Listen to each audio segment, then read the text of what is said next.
ভোজরাজের দেশে যে মেয়েটি ভোরবেলাতে দেবমন্দিরে গান গাইতে যায় সে কুড়িয়ে পাওয়া মেয়ে। আচার্য বলেন, একদিন শেষ রাত্রে আমার কানে একখানি সুর লাগলো। তারপরে সেই দিন যখন সাজি নিয়ে পারুল বনে ফুল তুলতে গেছি, তখন এই মেয়েটিকে ফুল গাছতলায় কুড়িয়ে পেলেন। সেই অবধি আচার্য মেয়েটিকে আপন তম্বুরাটির মতো কোলে নিয়ে মানুষ করেছে। এর মুখে যখন কথা ফোটেনি, এর গলায় তখন গান জাগল। আজ আচার্যের কণ্ঠ ক্ষীণ, চোখে ভালো দেখেন না। মেয়েটি তাকে শিশুর মতো মানুষ করে। কত যুবা দেশ বিদেশ থেকে এই মেয়েটির গান শুনতে আসে। তাই দেখে মাঝে মাঝে আচার্যের বুক কেঁপে ওঠে। বলেন, যে বোটা আলগা হয়ে আসে, ফুলটি তাকে ছেড়ে যায়। মেয়েটি বলে, তোমাকে ছেড়ে আমি এক পলক বাঁচি নে। আচার্য তার মাথায় মুখে হাত বুলিয়ে বলেন, যে গান আজ আমার কণ্ঠ ছেড়ে গেল, সে গান তোরই মধ্যে রূপ নিয়েছে।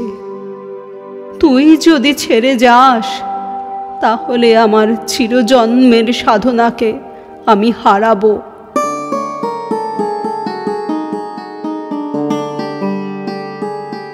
ফাগুন পূর্ণিমায় আচার্যের প্রধান শিষ্য কুমার সেন গুরুর পায়ে একটি আমের মঞ্জুরি রেখে প্রণাম করলে।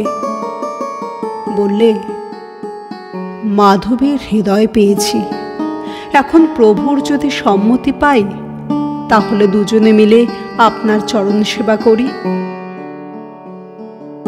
আচার্যের চোখ দিয়ে জল পড়তে লাগলো। বললেন, আনো দেখি আমার তম্বুরা, আর তোমরা দুইজনে রাজার মতো রানীর মতো আমার সামনে এসে বসো। তম্বুরা নিয়ে আচার্য গান গাইতে বসলেন। দুলহা দুলহির গান সাহানার সুরে। বললেন, আজ আমার জীবনের শেষ গান গাব। এক পদ গাইলেন, গান আর এগোয় না। বৃষ্টির ফোঁটায় ভেড়ে ওঠা জুঁই ফুলটির মতো হাওয়ায় কাঁপতে কাঁপতে খসে পড়ে।